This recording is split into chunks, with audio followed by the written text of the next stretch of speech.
Hey, Chris, welcome to the big picture. We are back. We are back. We've been talking about consumer payments the last 2 weeks. And I tell you something, I've been talking to Chris. Chris said we haven't even got deep in the water on consumer payments yet. So if you've been watching the last couple of episodes of the big picture, we've been going in deep in this area. But now we're going to hit the waves right now, right? We're going to hit the waves right now because Chris has something on his mind and he wants to get off his chest when it comes to consumer payments. So, Chris, my friend, introduce yourself. Hey, Grant, great to see you. Happy to be here. Hello, everyone. I'm Chris Principe, publisher of Financial IT. And yes, we are going to talk consumer payments. So let me start off with the same thing I've started off with every show when we talk about consumer payments, which are what I call the four I's, right? Mm-hmm. Payments are about being invisible, intelligent, instant, and integrated, right? So when we talk about that, we've already talked about open banking.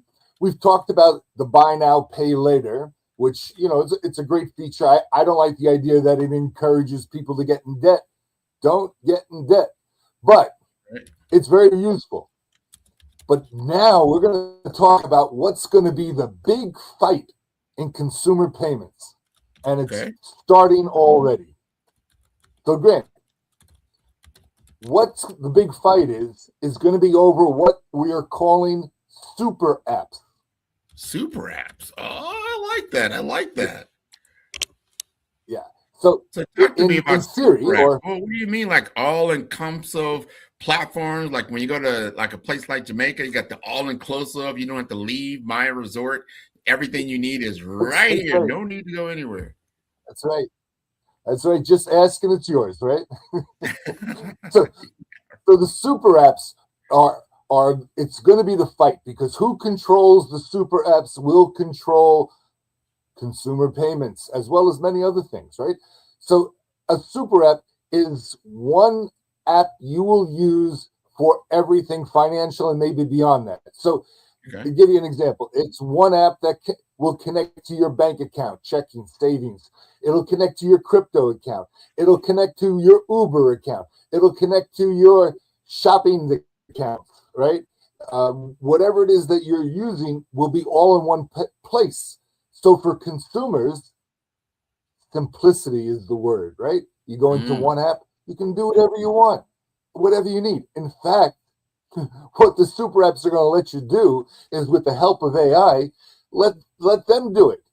All you got to do is say, oh, I need to go to the airport at 3 o'clock. And your super app worth AI will work out who's best, Uber, Lyft, taxi, car service. And then it'll work out, okay, how to pay for it. Yeah, this is the card with the most money. Okay, we'll pay with that one. Or this is the one that we always use. Okay, we'll use that one. Then it'll figure out even the time that you should leave and book and reserve your, just one example, Grant, right? Now, today, you have some super apps that are close to super apps, mainly in Asia. WeChat does it. There's Gojek. There's Grab, right? Each one of them is Mm. trying to get all of your activity in one place, right? Now, Yeah. we haven't seen yet here, for instance, in the US, that single all encompassing chat-based ecosystem that aggregates all financial services, commerce, and local service into a single and what will be a sticky platform. Because once you start using it, the ease of use for it will you just won't think about using anything else. This So is like right this. now, Can we stop this for a second? Because we got you're saying a lot. We got to let our audience kind I of like, did. whoa, this is you just pulled out the fire hose here. However, so we got to think through this, right? Because these super apps, to your point, are already being used in other markets across the world. You've got your we call Grab that's in Southeast Asia. You got GoCheck, which is GoPay, that's in Indonesia. Then you got Alipay, which I think is some kind of ant group or something out of China. And then you have the WeChat. And I don't think there's a what you call a super app right now in the US. And maybe that's where what you just said, the big fight is over because you got your, Big fight. PayPal, your Apple, your Stripes, your Google platform, Amazon, Meta. Is that? So I just wanted to pump your brakes a little bit so I get our audience like, whoa, I don't even have my coffee in yet, and say, okay, super app guy, the market's still open in the US, right? Well, U.S. and by the way, Europe. You have two Europe. huge Yeah. consumer payment markets that it's open. And Grant, I got to tell you, and so our audience knows, you and I really hadn't discussed anything about super apps, and boy, you were on target. You knew exactly where those apps are coming from, and you know exactly what they're going to. Are you sneaking and look at my notes? I don't know. Anyway. No, I have tools and a library of information at my disposal. Well, that's the key thing. You don't need to know everything. You just need to know where to find it all. Right.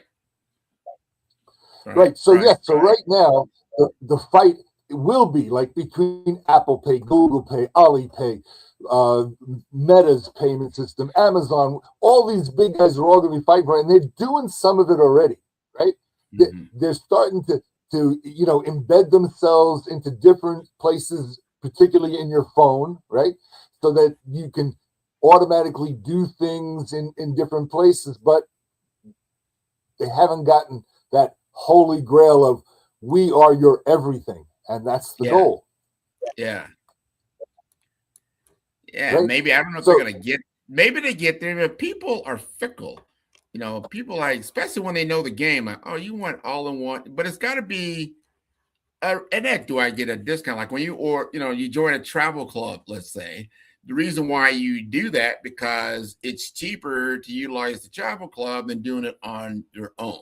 Like, oh wow, they got cheaper hotels, cheaper travel, cheaper cars. This is a good deal, and you can verify that it's a good deal. So why not do that?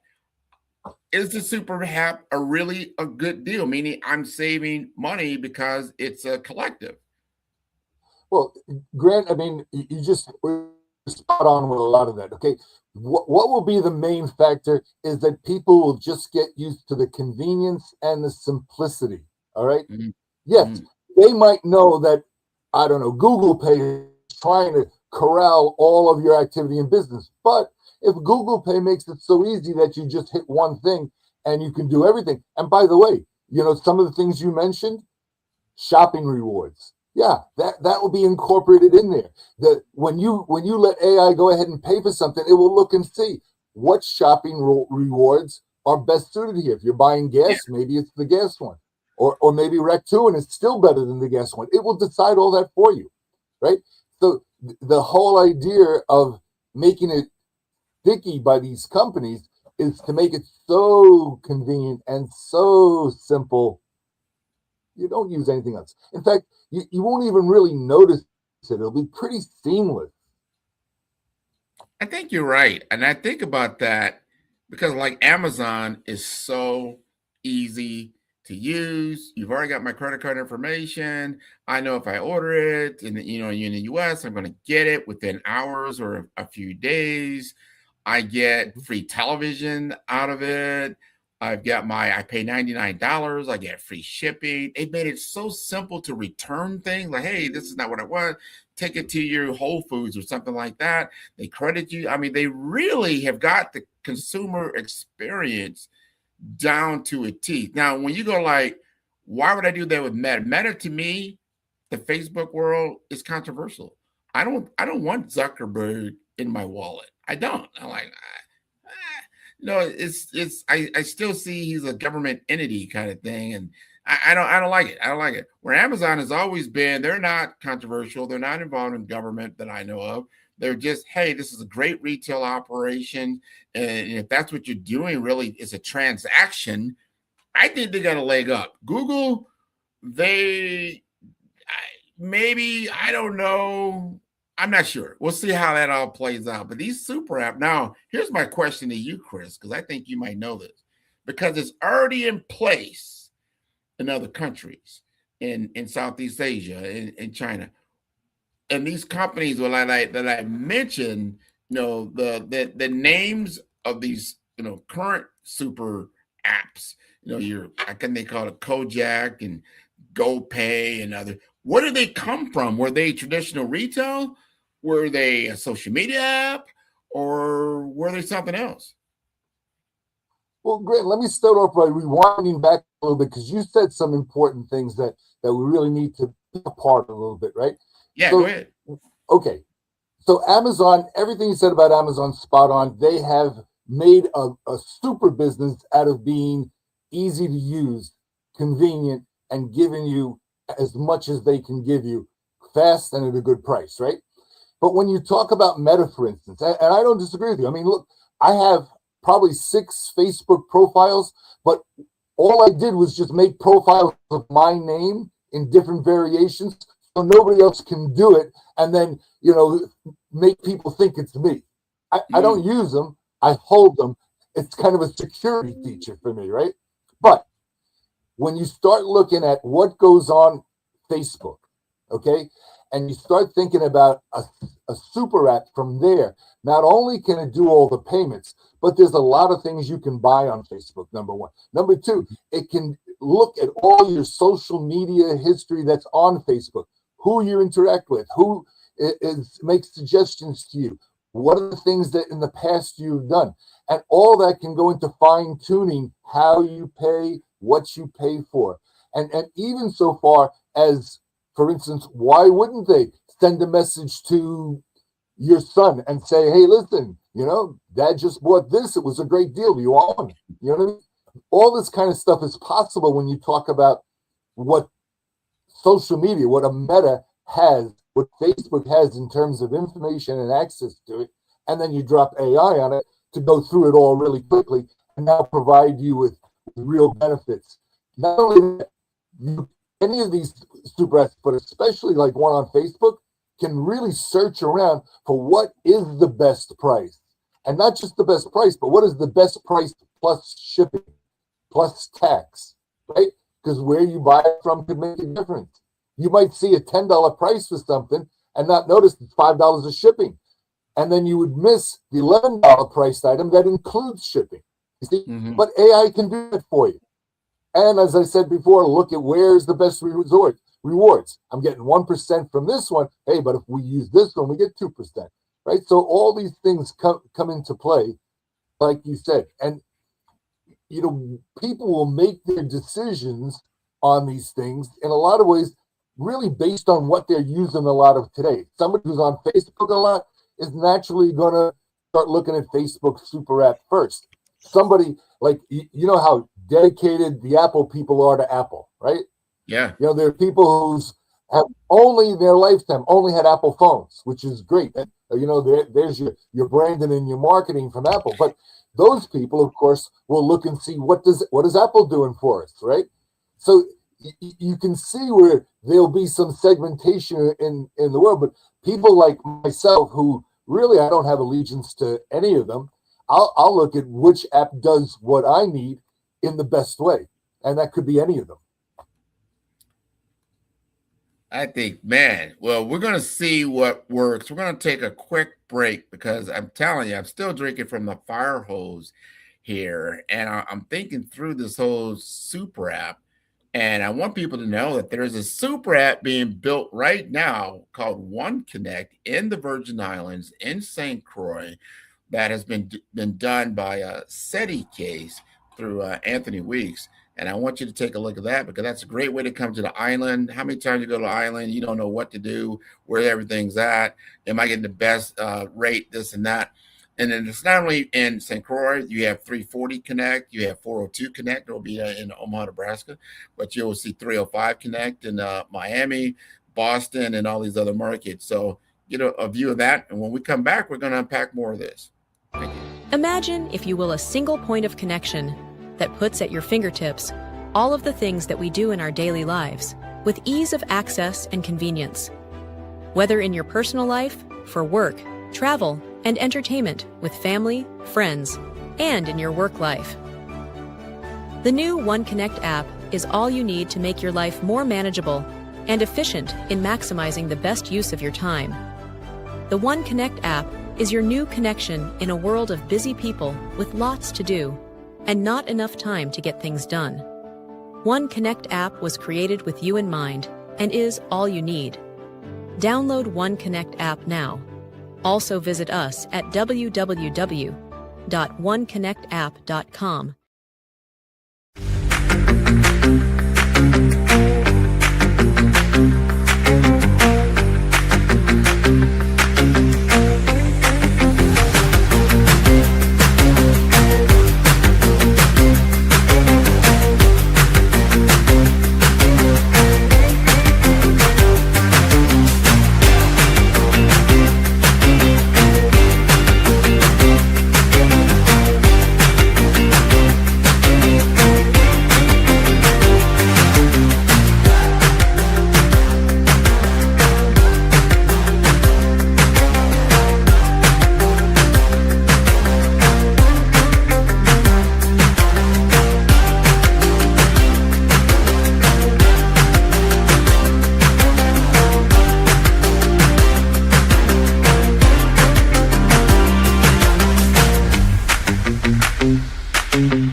In today's fast-paced financial landscape, access to capital is the key to success.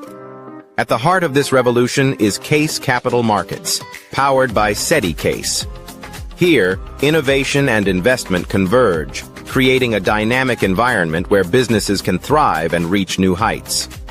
Introducing Grant McGaw, the senior advisor at Case Capital Markets. Grant is a visionary leader, dedicated to connecting businesses with institutional capital and strategic funding.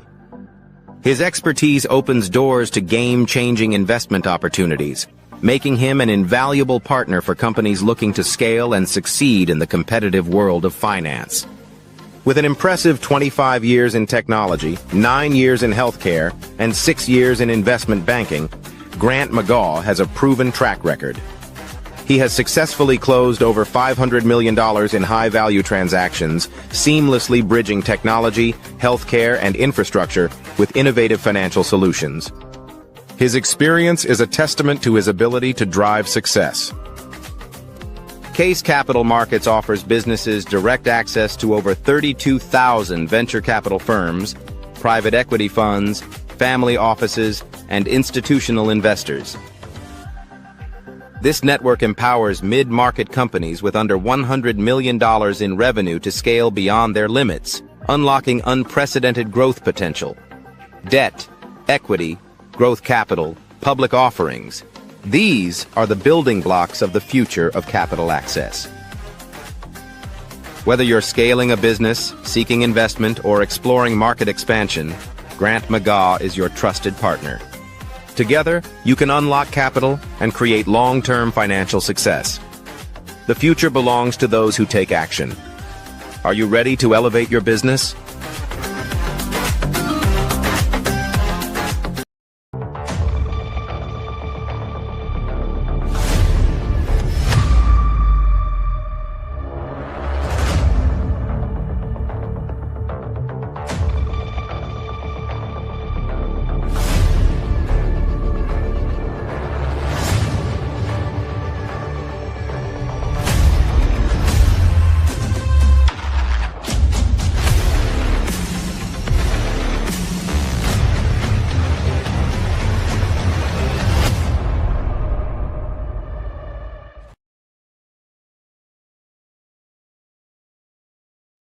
We are back live. This is your host, Grant McGaw, CEO of 5 Star BDM, and host of Follow Brand Podcast and The Big Picture with Chris Principe.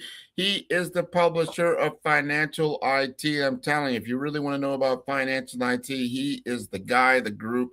You get a lot of great information. Chris, you're talking super apps today.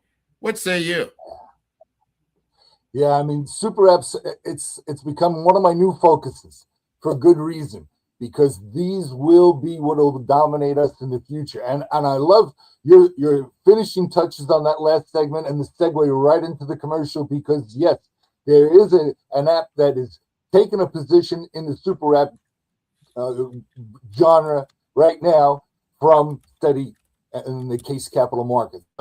Everyone should be looking out for that. So when we were talking about it, okay, so we talked a little bit about what Meta could possibly do with Facebook for you. Let's talk Google, right? So Google already, if you're using Chrome, you're using their browser. If you're on the phone, you might be using Google Pay already. But think ahead, because the other thing that we're going to see with the super apps is it's not just going to be typing into your keyboard or into your phone or even using movements. It'll be voice. So you'll be able to go into your super app and say, listen, like for me today, in a couple of hours, Grant, I'm going to be flying off to Saudi Arabia for a few days and then to the United Arab Emirates. I'll be in Riyadh and in Dubai, and then I'll be back, right? So I could actually, with my super app, just go ahead with my voice and say, hey, listen, give me a flight to Saudi Arabia, leaving today in the afternoon and coming back next Wednesday, and let them go ahead and work and find the best fare, be able to see, would it be better to use my miles, use to points, to pay, which credit card is best, where I get my most rewards, where the best seats are available. I mean, you could really be able to do all of that with voice and allow the AI to be able to take over on the other side. Grant, what say you about that? No, that's exactly where the industry is going. If you've been following me at all, I've just been talking a lot about agentic AI. And that is where AI is not just answering questions, it's actually doing things. It's a very active platform. I call it context aware internet, if you want to call it like that, where it becomes your personal assistant, but at the same time is actually will be able to transact business on your behalf, depending on how much control that you give it. I think it's still in its infancy, but what Chris is talking about is exactly right. That you can now use an intelligent platform to do things that routinely has been kind of mundane for you as a human AI or a human intelligence, right? Finding the best rate. You got to go through so many different platforms, finding the flights. Is it a one-way flight? Is it a two-way flight? Is it this? Is it that? You see little segments of that when you use platforms like Priceline or something like that, where they're trying to do that on your behalf.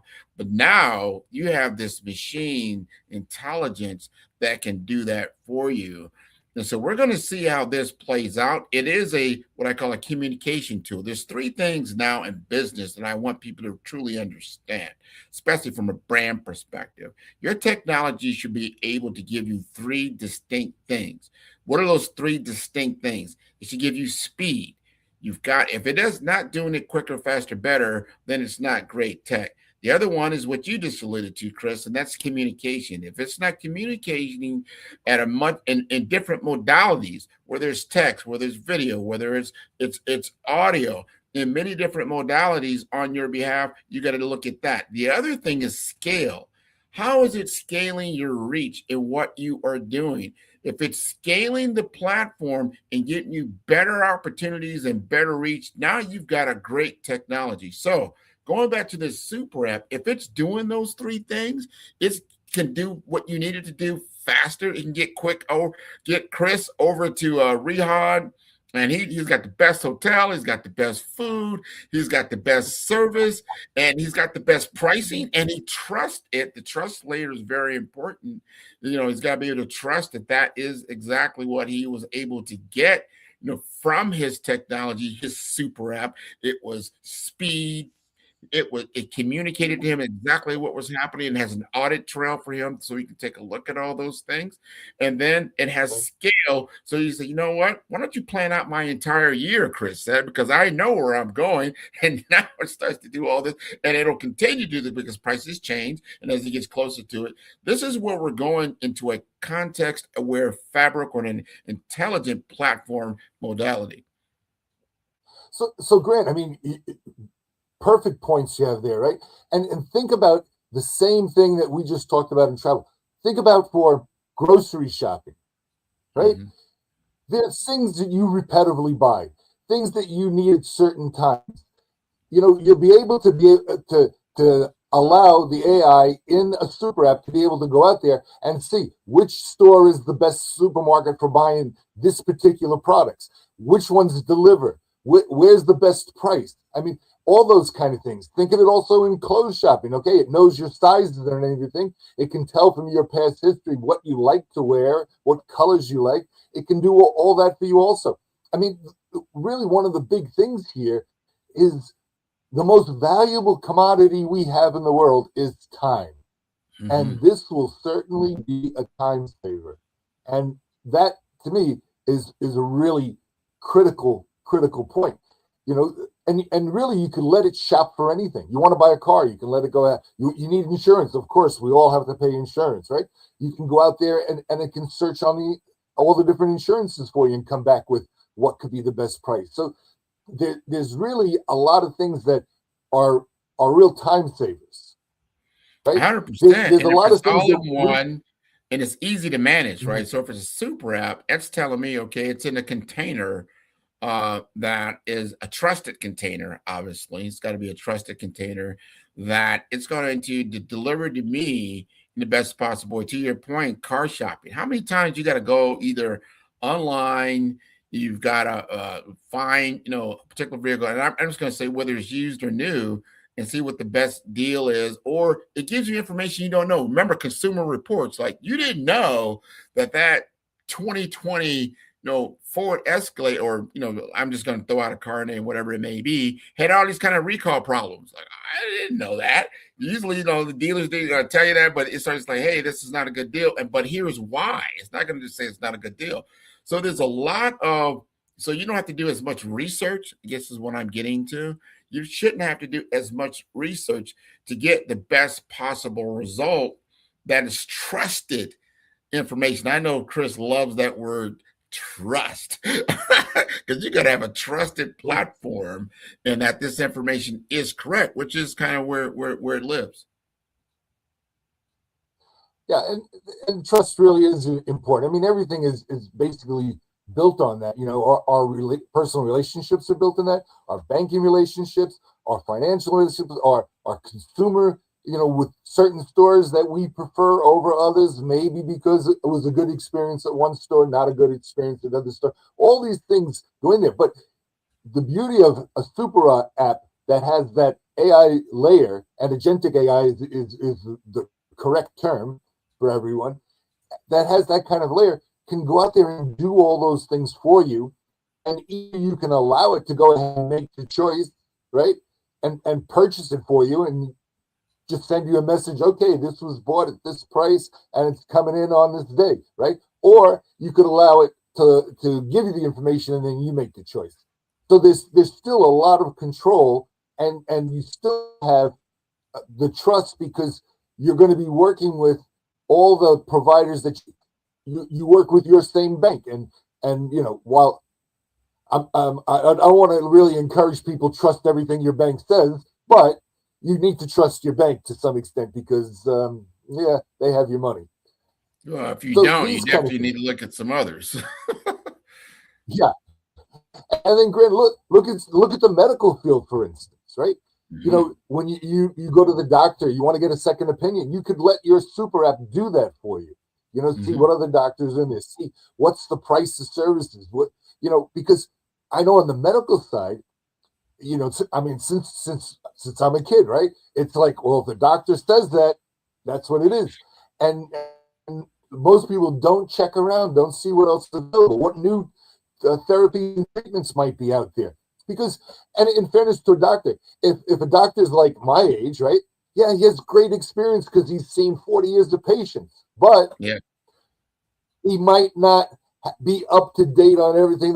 He's in his 60s, right? So he's like, I don't really need to stay as up to date on everything because I know it all already. I'm a doctor after all. It's kind of funny. Is one doctor told me is, why do you think they call it medical practice? You Because we're always practicing on you. practicing. Yeah, exactly. Right? Hey, we got to go to a And quick it's like break, anything else. Chris. We got to Oh, go to a quick break. I want you to hold your thought and come back because all this is important because the human experience is changing from a business and financial landscape is what we're talking about. These super apps could be a very good convenience, but you have to be also aware of what it is that it's doing so you can take full advantage of that. But we'll get back into that when we come back. Take care.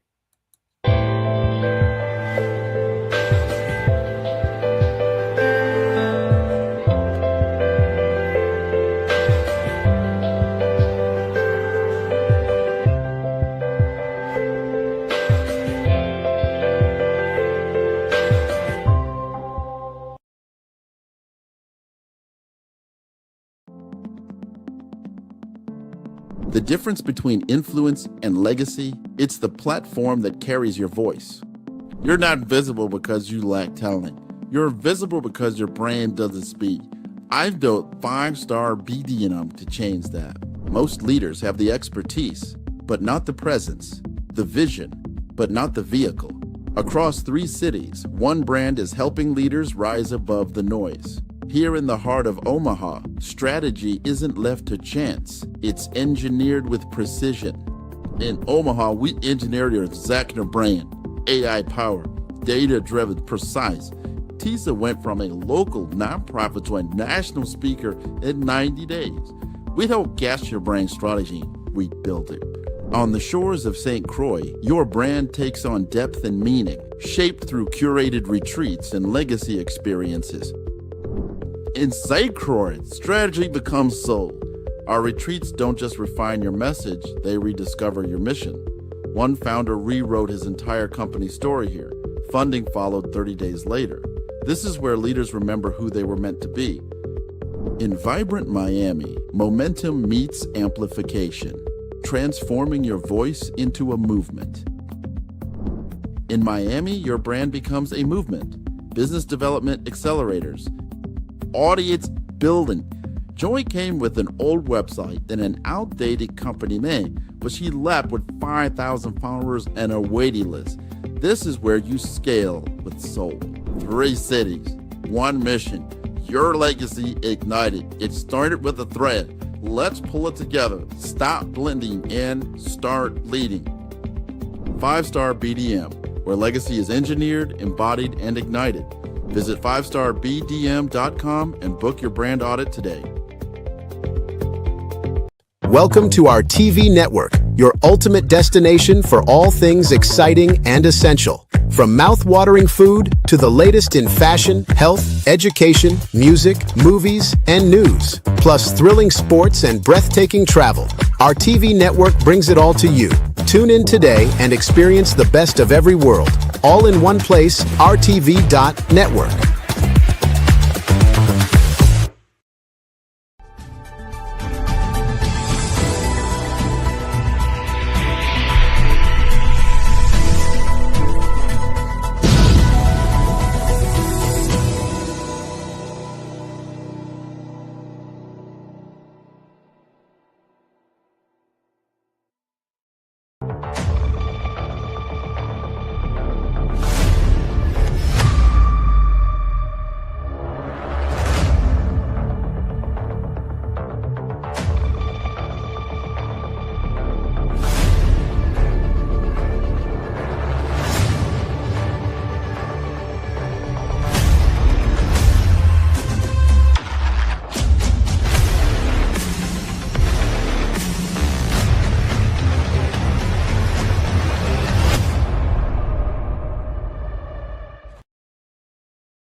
Welcome back, everybody. Today we're talking about super apps. So if you're not familiar with super apps, Chris has been really going deep into this. He's been itching to talk about it because he sees it over in other markets, whether in Southeast Asia, where it's in China, it's in Indonesia. These super apps are taking over, and now they're starting to be equipped with super AI, with agentic AI options that are now customizing and personalizing this kind of interaction with people at scale. So, Chris, talk to us more about these super apps.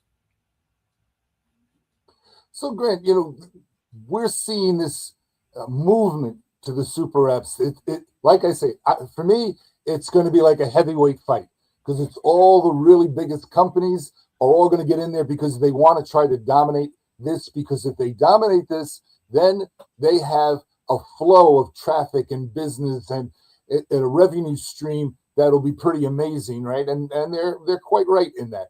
And the secret of it, of course, is to make it as simple and convenient for us, the consumer, as possible. But one of the important things, which you mentioned several times, is scale, right? So they need scale so they can offer as many different platforms and options that we would normally be buying from. In other words, they want to try to be connected to everything so we never have to leave. Sort of like your Jamaican all-inclusive vacation, right? They don't want you to leave. They want you to stay on that one app. So that's one of the things. And that scale extends also to the information behind it. So to really have agentic AI work effectively, it needs to get its claws into as much data as possible so it can pull out results that are meaningful. 100%. And I want our audience to truly understand this, especially from an agentic AI parent. It has to have good information. There's bad data and there's old data. There's data that's out of context. You got to have context in order for the data to be meaningful.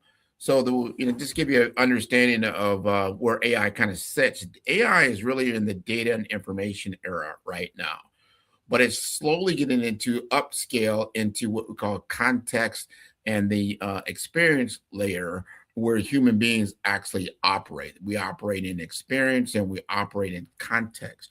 The data information has to be in the right context in order for it to be valuable. That's why you start seeing what we call in the AI world drift, where you get answers that come out of AI. Well, that's not correct, or it's off base, because you haven't been able to fine tune it enough. It doesn't understand the perception that you're coming from in order to deliver to you the right result. This is going to be an ongoing thing before you want to own the entire experience, because corralling the human experience is not easy. There's many different tastes. Everybody has a different opinion. Let's just say we operate more, not so much in the analytical world as we operate in the emotional world, feeling world. We got to remember this, that AI does not feel the wind on its face. It does not feel someone's hand or their touch. So it doesn't have that kind of input. It can kind of simulate that kind of information, but it really doesn't understand what that is. A lot of that stuff is nonverbal. People will tell you, especially people that understand this, is that a lot of the communication between human beings right now, between me and Chris, are nonverbal. There's a lot of nonverbal communication that goes on. So this next wave, and I'm going to throw this out at you, Chris, not only agentic AI, or what we were talking about is generative AI, which a lot of people are familiar with large language models like ChatGPT and things of that nature. But then there's spatial AI, and the spatial AI is still in its infancy. It's starting to come out more and more. It's going to give it better context. It's going to start understanding the human experience better, because we live in a three-dimensional world and we perceive it in different modalities. And one doesn't always equal one in the human world. It depends on perception, how you see things. So it's going to be interesting. Early adopters will say, hey, this is great. But then they'll also see that, man, your AI is out of context. It's not giving me the right information. It's not talking to me in a way that makes sense in this particular endeavor. But purely transactional information, it could probably do very well in. That's the analytical side of things, where things are more predictable, and where if it's very predictable, it's within what we call it in technology 5 nines of reliability. So if it can give you 5 nines and it's very predictable, it can really do some damage out there. So the use case is very important for these super apps to scale and be effective. Well, Grant, I'll tell you, I'm glad you brought up conceptual AI, because that certainly is where it's going, and it's certainly some of the things that are missing today. Now, I'll give you a couple of examples of where conceptual AI is already in use. Right, for instance, you can go on ChatGPT and say, I want to write a message to somebody, and I want the tone to be polite and dignified and non-offensive, right? Or you could say, I want the tone to be aggressive, insulting, and just really, hammer it home to them. And it now conceptually can start to mold your message based on the feelings that you want to impart on it, right? So like you and I, non-verbally, right? I can put a face like this and you'll know something's not right, right? AI can't do that. Right. But you're now in the beginnings of conceptual AI, you can now be able to give it some direction in the tone, the mood, these things. Now, you'll also be able to have AI that you use your camera with. It will then be able to see your expressions, your hand movements, these things. And it can personalize to you those things. Okay. We're not there yet. That will be, it's just around the corner, literally, right? It will be there. But yeah, conceptual AI is exciting new part of what's happening. And who knows what's going to be after that, but there will be, of course. Well, what you're talking about, and this is good, I want our audience to truly understand this as we go into the super app age, is orchestration. The orchestration layer is very, very important.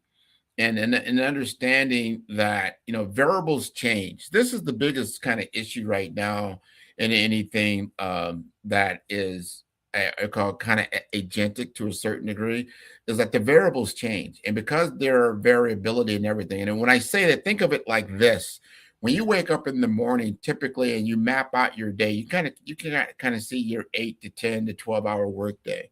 But how many of us know that doesn't always go exactly as planned, because there are other variables that come into play that you can't engineer for, put it like that, or you can't anticipate that was going to happen. That throws you into a whole nother world of experience.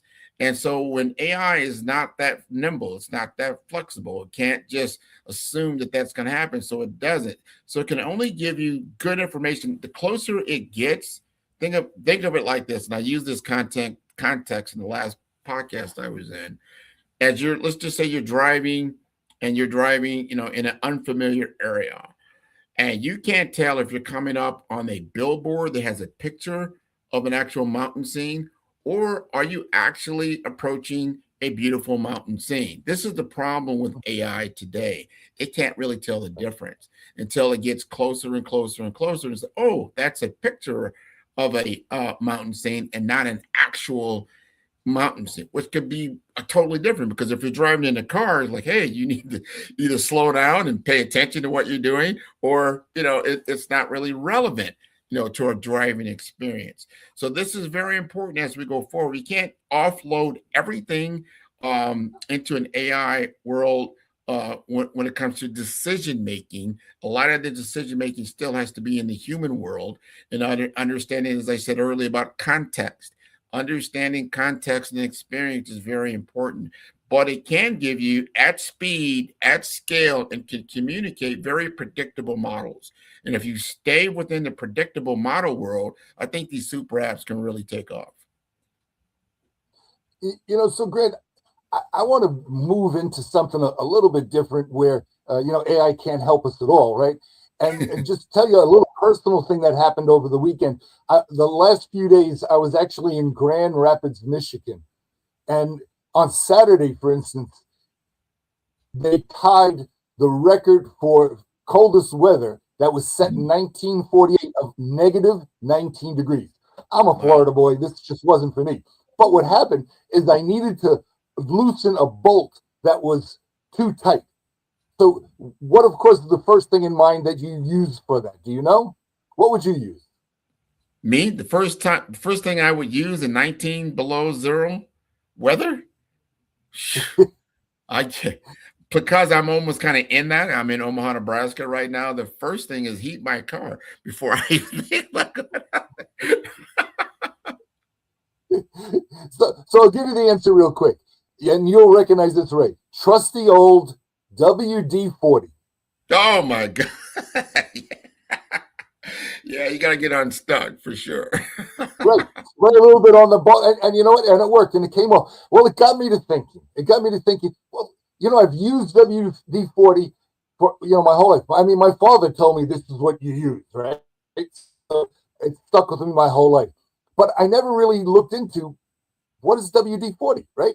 So it was really interesting. And this will come around because, it's another, I think, example of branding that I need you to pick apart for me. Okay, so it was originally created as a rust prevention solvent, right? And the reason the name is WD-40 is to prevent rust, you got to get rid of water. So WD is water displacement. Really? And the 40 is because they made 39 recipes that weren't right, and the 40th one worked. Think about the branding aspects of that. And this was back in 1953. Now, it gets even more interesting because, and again, to a branding point, it gets more interesting because the formula has never been patented. Really? Okay? And we all think about a patent as the way to protect things, but what people don't understand with a patent is it expires after 20 years. And then all that information that your company's secret recipe for whatever is open to the public and anybody can take it. 20 years, that's it. But in WD-40's case, right, they've built a $600 million business on a secret recipe that's kept in a vault in Bank of America in San Diego, because that's where they originally built it, right? Smart. And it's only left the vault 3 times in the last 30 years. It's in a notebook. Dude, that was smart branding. Talk about branding. That was very smart branding. Well, Grant, this is what I want to see. So it's secret versus patent, and it's transparency over secrecy. Okay? So in some ways, it creates some mythological thing around it, I guess. I mean, what would you say in this case for the branding? Oh, no, the branding was fantastic. And somebody thought that through. And as we said, WD-40 is such, I have no idea what it meant. Like WD-40, tell me what that means. Like, no one knows what it means, but they know what it does. Like, that stuff works. Like, you get that stuff, you spray it on something that needs to get unstuck. Usually it's steel on steel, and it's going to get unstuck. I don't care what it's made of. I know it works. It's pretty affordable. I'm good. Now, are there competitors out there? There probably are. But no one knows their name. So when you say WD-40, so you've got brand recognition, brand reputation, brand identity. And then somebody thought of it like, you know what? To your point, hey, our secret formula is going to get out there. It's almost like the Kentucky Fried Chicken, right? Everybody knows about Kentucky Fried, the recipe, is it out there? They don't, nobody, you're like, oh no, we don't want this out there. So if you get a patent on it, and then that becomes a problem. So I never even thought about that, to be honest. I think that's very smart, especially when you've got something, it's got great traction, it's already doing what you want it to do, which is to make money and solve people's problems. Why not keep it in a vault forever? And how much is that worth? I will sell you the WD-40 patent for X amount of money. That's got to be something. They're never selling it. And Grant, you brought up another really beautiful thing too, because KFC, 11 herbs and spices, which they use in their advertising, right, is not patented. It's the secret, and it's in a vault in Louisville. And they have 2 separate companies that make half of the recipe, so no one knows what the full recipe is, right? Let me give you a couple of other examples. Coca-Cola, right? The secrecy in their recipe has been since 1891, 134 years. Wow. Still protected, not patented, right? Google search algorithm, it's not patented. It's their secret. Oh, that's McDonald's black sauce, not patented. It's their secret. So you cannot, not only do you have a product that, are great products that people have bought in the billions dollars worth of any of these products that we've mentioned, but it's part of the brand and the marketing, which amazes me. So now it begs the question, Chris, why would you patent anything if that's the case? So why would you take patent to get some intellectual property or something? Why would you patent things? Yeah, absolutely. But that's conventional wisdom. Okay. Coca-Cola is a great example, right? Because it's easy to figure out the ingredients. Like any of these things, you can reverse engineer them, figure out the ingredients, but making it so it tastes the same, whole different thing. Whole different thing, Grant. Maybe that's why you have Pepsi. Because it tastes exactly the same. But people that like soda, right? They know the difference in taste of Coca-Cola from Pepsi. Sure. Without a doubt, not the same formula. Sure. That had to be something. I'd love to be in that courtroom where Coca-Cola and Pepsi saying, we're not Coca-Cola, we're Pepsi. Like, no, you stole, my idea. Like, no, we got our own stuff. Then Dr. Pepper's on the side taking notes, so those are all those similarities, but it comes down to soda taste. But that's good, because as we go on this race, and you're a finance guy, IT guy, is that you still need to create assets. These are assets, so if you have an asset, you got to start thinking through, how do you, either patent something, or you copyright something, or you create intellectual property out of that so it becomes valuable over time. So before we go there, think about these super apps. Are these super apps patented or not?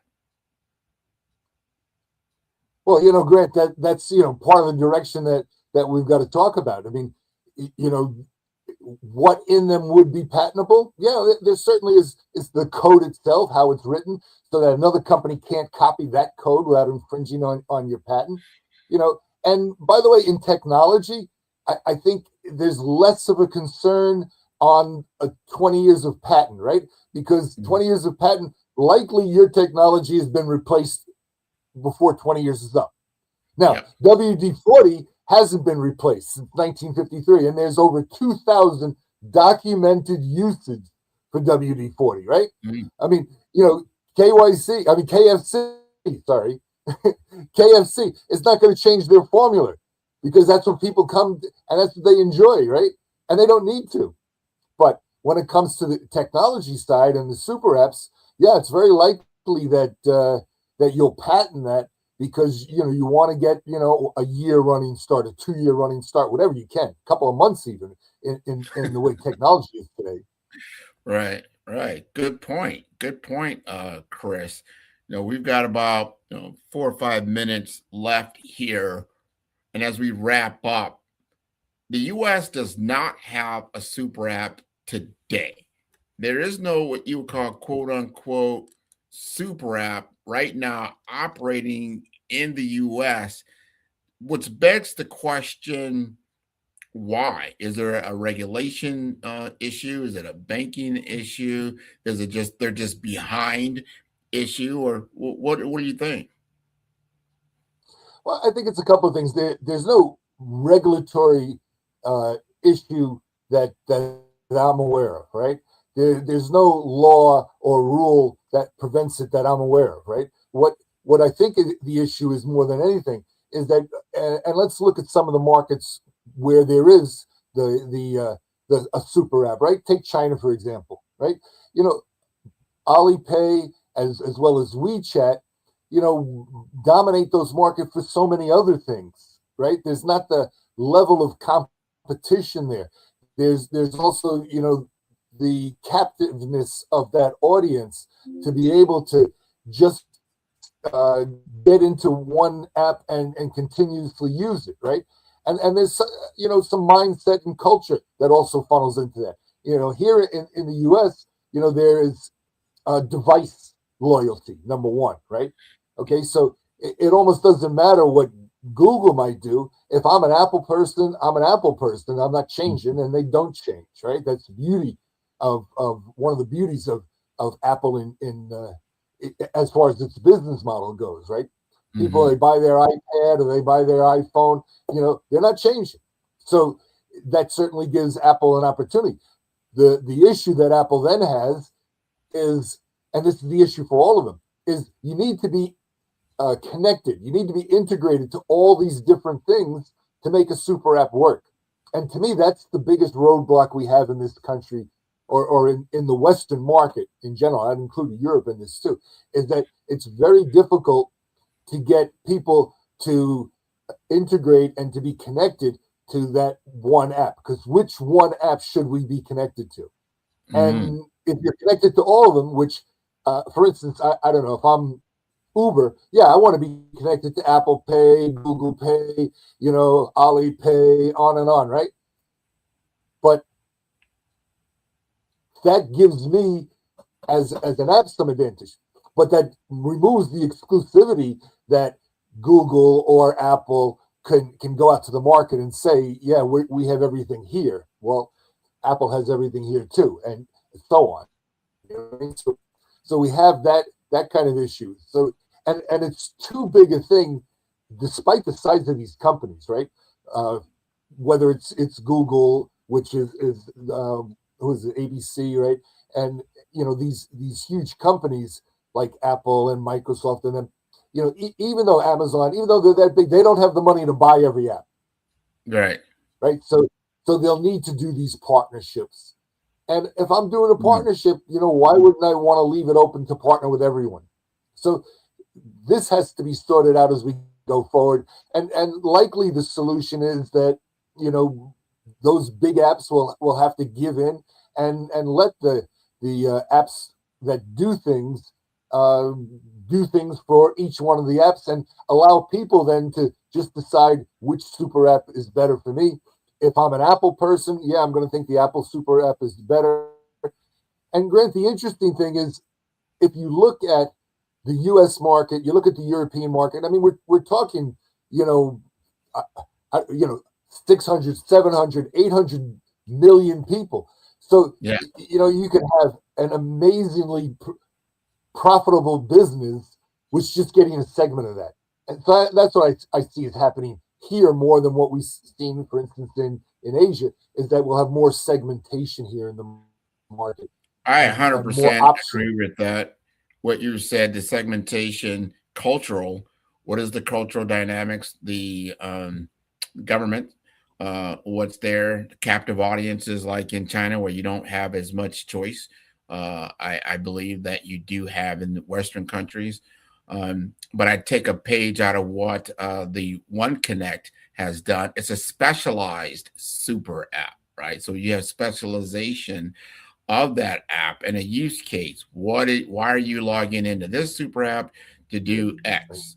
And what is that for? And so I think the super app that I see right now with One Connect, it's a great app for if you're traveling. I think for Chris Principe, he's going to Riyadh. He's like, all right, I need a specialized super app for my experience in these particular countries so that I know I don't have to guess what is that. And then because my AI is embedded within it, it's talking to me, it's communicating to me, is giving me my options, and is an intelligent conversation as to why I'm picking this. So I think that's great. So as we come to a close, Grant, just a final thing. What you're really talking about is personalization, and people will gravitate to the app that gives them the personalization that they need and want.